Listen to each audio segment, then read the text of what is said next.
पिताजी जल्दी चलिए, वरना मैं आज स्कूल में देरी से पहुंचूंगा। मेरी टीचर बहुत गुस्सा करती है। हाँ हाँ बेटा, अभी चलते हैं, बस 2 मिनट रुको। तभी रमेश की पत्नी कमरे से बाहर आती है और रमेश से कहती है, सुनिए जी, आज शाम को आप ऑफिस से जरा जल्दी घर आ जाइएगा। याद है ना, आज आपको मुझे शॉपिंग कराने के लिए लेकर जाना है। अरे भाग्यवान, इस महीने हाथ जरा तंग है।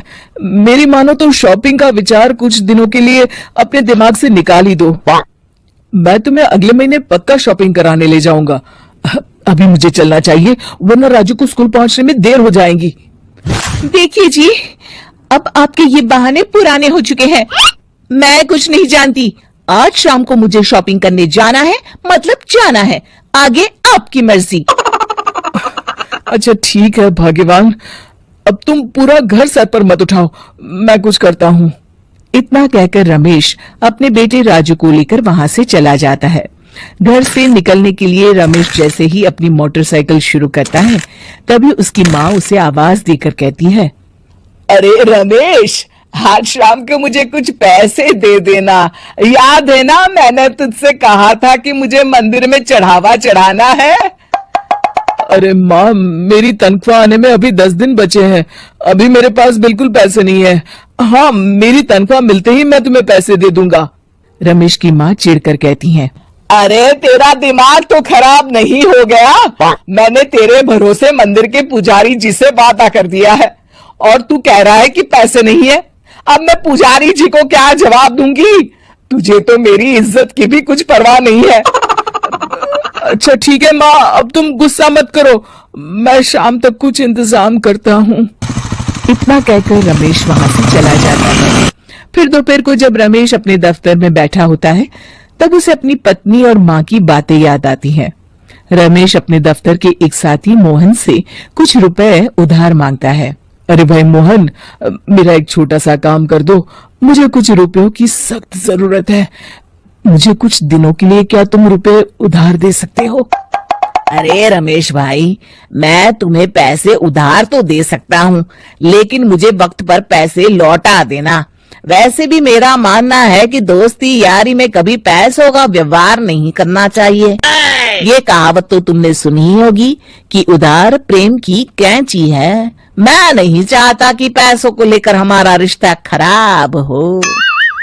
अरे मोहन, तुम बिल्कुल चिंता मत करो, मैं तुम्हारे पैसे वक्त पर लौटा दूंगा। फिर मोहन रमेश को पैसे दे देता है। शाम को घर आकर रमेश कुछ पैसे अपनी माँ को देता है और साथ ही अपनी पत्नी को भी शॉपिंग कराने बाजार लेकर जाता है। रमेश की पत्नी और उसकी माँ का स्वभाव जरूरत से ज्यादा खर्चीला होने के कारण दोनों हमेशा बेवजह पैसे खर्च करती हैं। फिर एक दिन, सुनिए जी, अगले हफ्ते हमने छुट्टियों में कहीं बाहर जाने का प्लान बनाया था। आपने पैसों का इंतजाम कर लिया ना? अरे अभी कहाँ, अभी तो मेरे पास बिल्कुल पैसे नहीं है, हम कभी और चले जाएंगे। देखिए जी, मैंने सभी सहेलियों से कह दिया है कि मैं बाहर घूमने जा रही हूँ। अगर मैं नहीं गई तो सब मुझ पर हंसेंगी।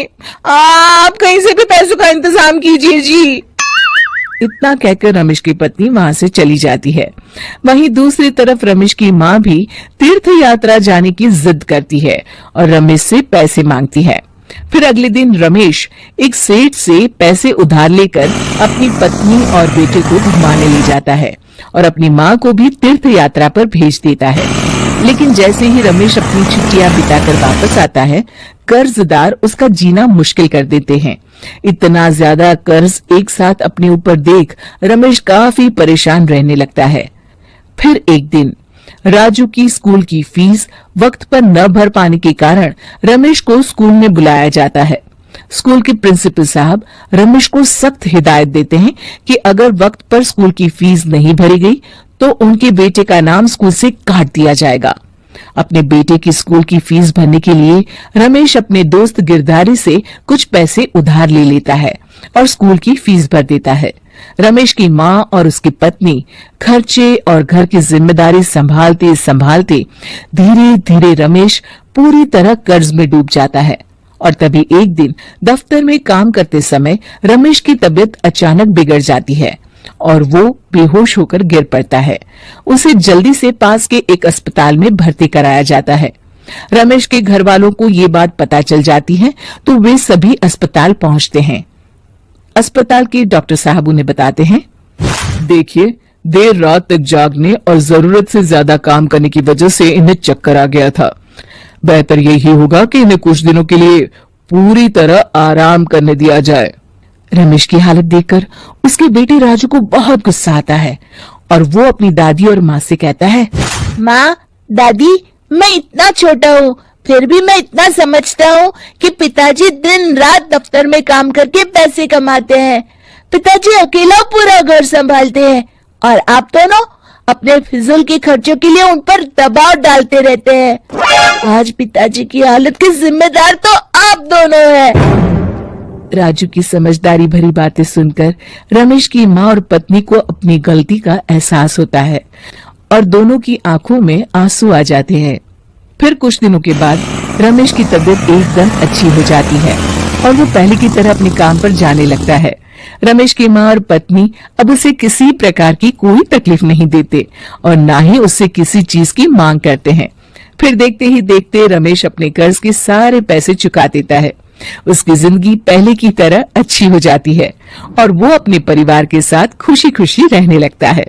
शिक्षा, हमारे रिश्ते एक तराजू की तरह होते हैं जिसकी दोनों ओर जिम्मेदारी और समझदारी का वजन बराबर होना